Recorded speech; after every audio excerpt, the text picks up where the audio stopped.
a autoridade que se cala, ela perde o lugar.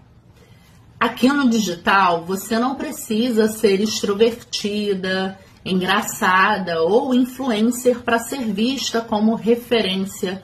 Aqui no digital você tem espaço, mas para isso você precisa mostrar a sua voz.